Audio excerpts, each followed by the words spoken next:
Hai Sobat Trader, kembali lagi di acara As a Trader. Di kesempatan kali ini kita akan membahas topik yang sering dibicarakan banyak orang, yaitu dasar-dasar forex trading atau hal apa aja sih yang harus diketahui pemula sebelum memulai trading forex. Nah, untuk membahas ini akan dibawakan oleh saya sebagai hostnya, Nata, dan akan ditemani oleh Pak Iqbal sebagai trader profesional yang akan membantu kita untuk mengetahui hal-hal pentingnya. Betul. Gitu ya. Boleh kenalan dulu dong. Oke, terima kasih Kak Nata ya.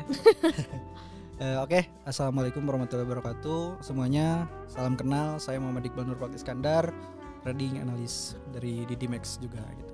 Oke, jadi kita langsung aja ke pertanyaan pertama ya. Boleh. Jadi kita di sini santai aja. Kita mulai dulu ya. Boleh. Sebenarnya apa sih forex trading itu dan kenapa banyak orang tertarik untuk terjun ke dunia trading forex ini? Oke, sebenarnya kalau misalkan secara gampangnya gitu ya, trading forex itu apa? Ya sama halnya kayak berdagang. Cuman bedanya kalau misalkan di sini kita tuh yang diperjualbelikannya itu adalah nilainya. Gitu. Jadi kalau misalkan contohnya misalkan mata uang sekarang nih US dollar, sekarang kan harganya 16.200 gitu ya. Kalau dirupiahkan. Ya, kalau dirupiahkan $1 tuh. Nah, kita tuh bisa ngejual atau misal bisa ngebeli harga itu dengan catatan ya kita harus melihat dulu nih, misalkan si harganya tuh bakalan naik atau turun. Kalau misalkan harganya bakalan naik, ada info dan lain-lain bakalan naik, ya kita beli. Misalkan nanti harga $1 itu misalkan tembus ke 20.000, nah berarti kita untung dari harga selisih. Kita kan belinya di 16.200, misalkan naik ke 20.000, jadi kan itu selisihnya sekitar kurang lebih 3.800-an. Nah, itu keuntungan yang kita dapetin gitu. Terus pertanyaan yang kedua tuh, kenapa banyak orang yang tertarik di bisnis ini? Betul. Salah satunya yang mungkin ya fleksibel, karena bisa dilakukan di mana saja ya, dan pasarnya tuh 24 jam selama 5 hari ya, Senin sampai Jumat gitu, Sabtu Minggu libur.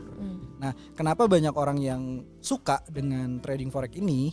Ya karena simple, hanya memerlukan handphone aja, terus jaringan internet, dan nggak perlu tempat apapun. Misalkan kita lagi nongkrong, kalau misalkan kita mau trading atau misalkan mau bertransaksi ya, jual beli gitu, tinggal buka aja aplikasinya, tinggal kemana nih, ikutin arahan dari mentor atau misalkan dari trading analisnya gitu.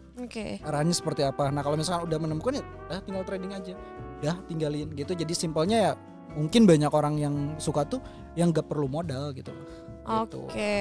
Berarti poin pentingnya itu fleksibel ya. Iya, makanya orang banyak tertarik, dan sebenarnya juga pada dasarnya emang dagang ya, berdagang. Dagang. Bukan tebak-tebakan atau yang orang sangka ya. Tapi di sisi lain ada keuntungan, pasti juga mungkin ada risiko atau ada kerugian kan? Tentunya. Nah, biasanya apa aja sih resiko yang dihadapi trader atau apalagi trader pemula gitu dalam dunia trading? Resiko terbesarnya itu adalah kehilangan modal.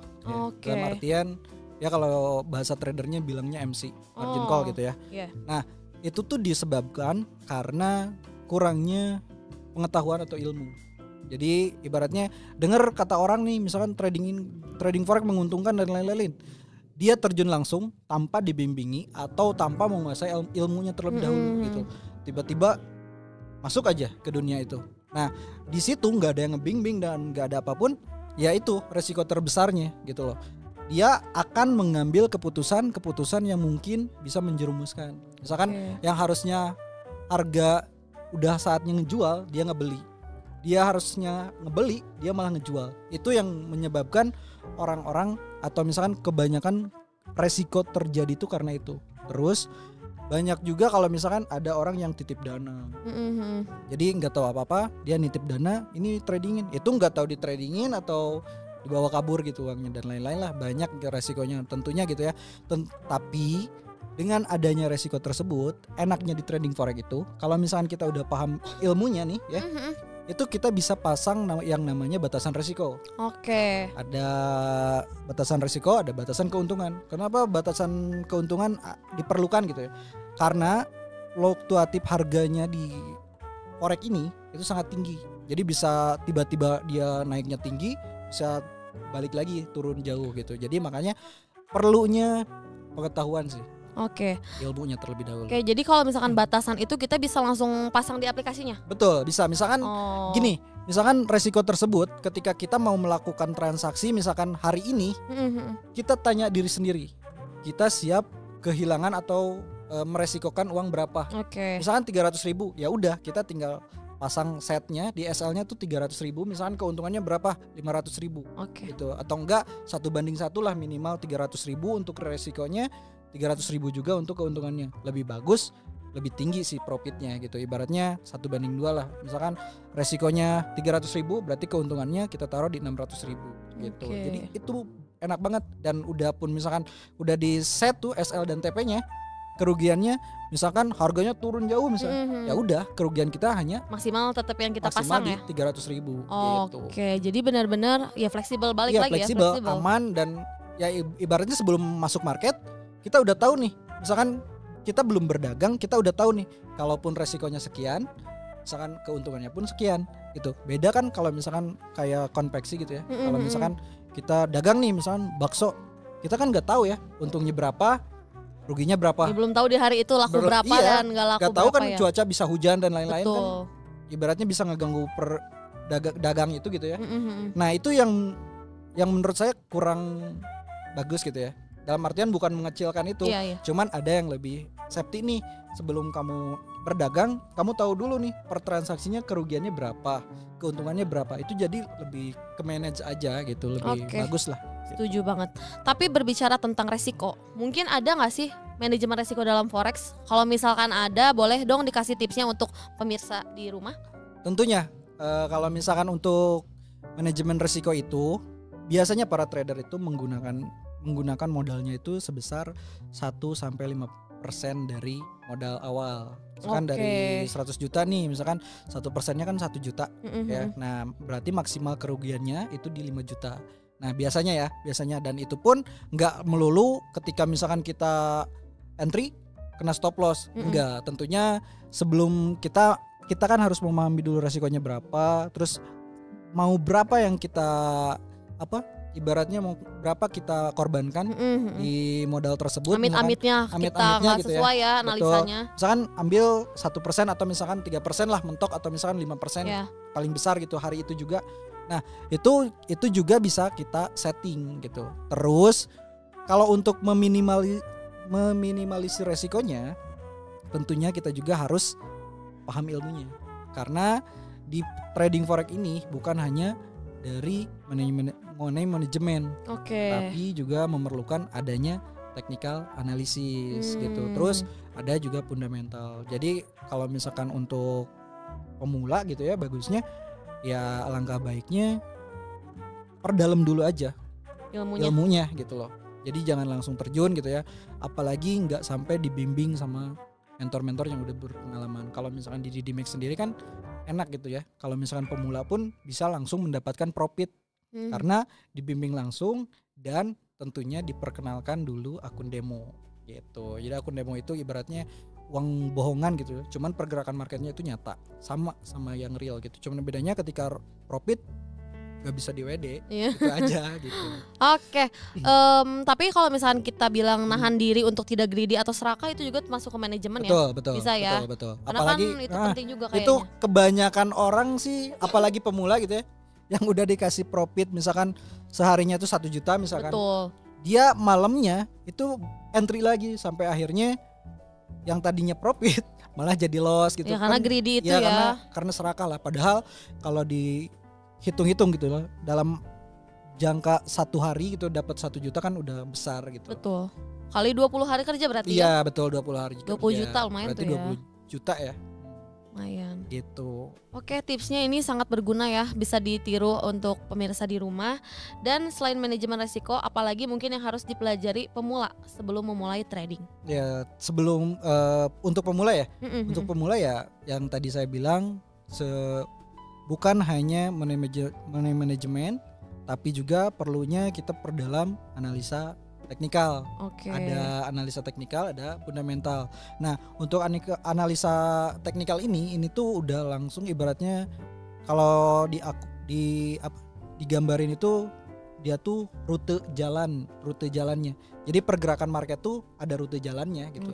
Nah, dari si teknikal ini mengetahui itu Sedangkan membantu lah ya. Betul, membantu karena kan banyak tool-toolnya juga. Banyak tool-tool bantuan, apalagi untuk pemula itu ngebantu banget.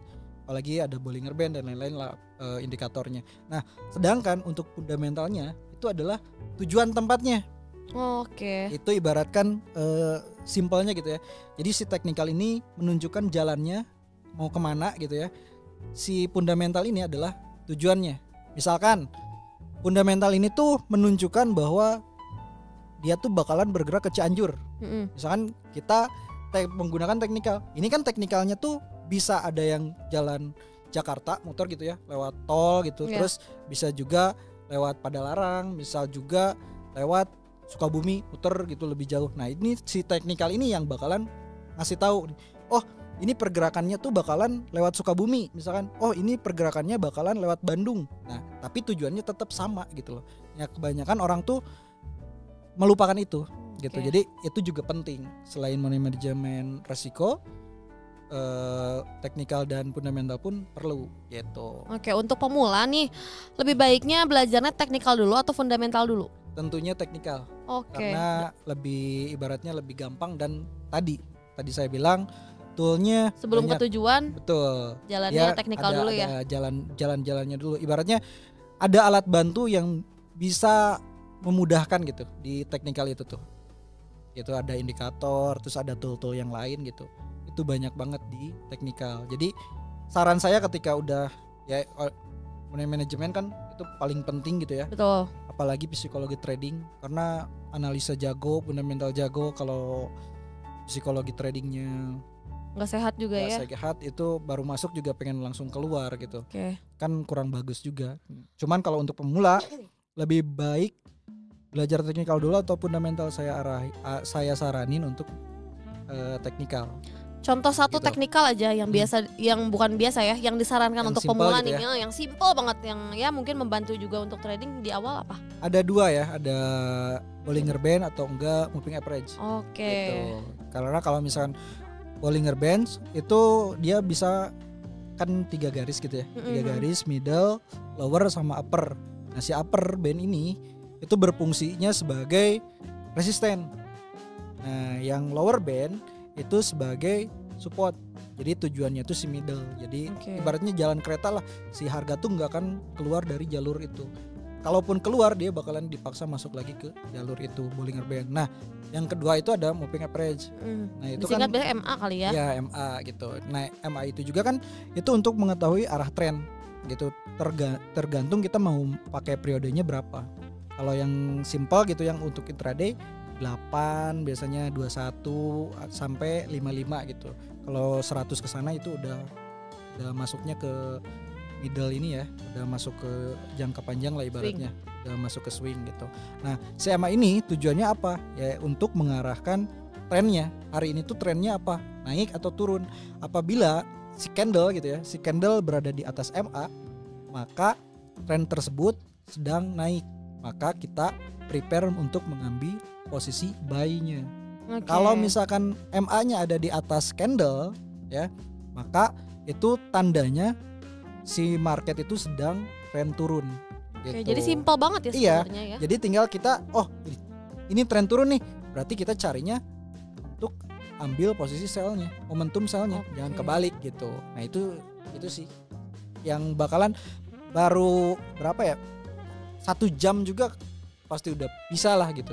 Bisa untuk menentukan kapan buy, kapan sell dengan menggunakan indikator MA ataupun Bollinger Band gitu. Oke, sangat membantu banget ya. Jadi betul. Yang simple itu bisa Bollinger Band dan moving average. Tentunya dengan melihat tren, support resisten juga mungkin ya. Jadi di awal juga. Itu aja cukup ya. Iya, udah cukup cuan sih. Salah Gak satunya usah cari yang ribet-ribet gitu. Iya, salah satunya yang menggunakan itu ada Mastidina, ada di DDMax ya? Betul, di DDMax itu ada Mastidina, ada Stanley pun menggunakan 3 MA. Average, betul. Mastidina, terus ada Money Hunter milik Bob Vincent. Bob Vincent itu menggunakan MA juga gitu. Jadi profitable gitu untuk mendapatkan atau misalkan dengan technical MA pun mudah gitu dengan indikator MA. Padahal beliau-beliau itu tuh trader senior gitu ya gitu kan, udah lama, tapi kan tetap aja pakainya yang simple. Kenapa enggak? Iya, yang penting kan tujuan trading itu kan untuk mendapatkan profit. Dengan menggunakan MA aja udah dapat profit, kenapa harus ganti-ganti gitu ibaratnya. Kalau misalkan ini toh ini udah kebukti udah ngasih ke profit, ya ngapain harus ganti lagi. Soalnya ada juga yang misalkan pengennya kelihatan keren gitu kan, jago, jadi penuh banget tuh layarnya tuh sampai ketutup si candle sampai ketutup gitu kan. Jadi lebih baik ya kenapa yang simple, jadi nggak usah malu. Misalkan diejek orang atau apa namanya apa pakai yang kayak begitu, kayak anak kecil atau apa. Aduh, mulai ya pakai MA dan lain-lain gitu ya. Padahal yang penting kan tujuannya. Iya gitu. Betul. Selama dia bisa ngasih profit, ya kenapa kita harus ganti? Betul, setuju. Jadi cocok-cocokan juga ya. Kalau kita cocok udah jangan ganti-ganti kali ya. Kayak cari jodoh aja. Oke. Mana lah ya jodoh. Oke, mungkin di akhir kata ada nggak sih pesan-pesan yang mau disampaikan ke trader pemula di luar sana atau? Kalau untuk trader pemula itu saya saranin jangan langsung masuk ke realnya ya. Lebih baik gunain dulu akun demonya, karena di Dreamex sendiri itu memberikan fasilitas akun demo ya. Jadi teman-teman bisa belajar dan mengaplikasikan materi-materi yang ada di internet atau di buku gitu ya, atau di master-master yang sudah disampaikan, itu bisa langsung teman-teman praktekkan. Dan untuk para trader yang sudah memulai, itu saran saya sih hanya sedikit ya, jangan pernah berhenti belajar dan bersabar gitu ya, karena memang harus agak sadis lah, sabar dan disiplin. Gitu. Luar biasa. Itu aja teman-teman. Ini di sini rame loh, jadi tepuk tangannya nggak kedengeran karena ini di mic aja gitu. Betul. Gitu ya. Oke, mungkin segitu aja ya pembicaraan kita hari ini. Terima kasih banyak, dan saya yakin pasti ya sedikit banyaknya trader di luar sana bisa membantu. Bermanfaat juga buat teman-teman. Betul sekali, betul. Jadi walaupun ya sepertinya simpel-simpel aja, tapi itu penting. Betul. Yang tadi dijelasin oleh Master Iqbal. Om Iqbal. Gitu. Oke, mungkin sampai sini aja, dan terima kasih banyak sudah menyempatkan waktunya ke sini. Kita tunggu lagi di next episode. Kita ketemu lagi. Jadi jangan lupa di-subscribe dan di-like videonya, dan semoga bermanfaat. Saya pamit undur diri. Bye. Thank you.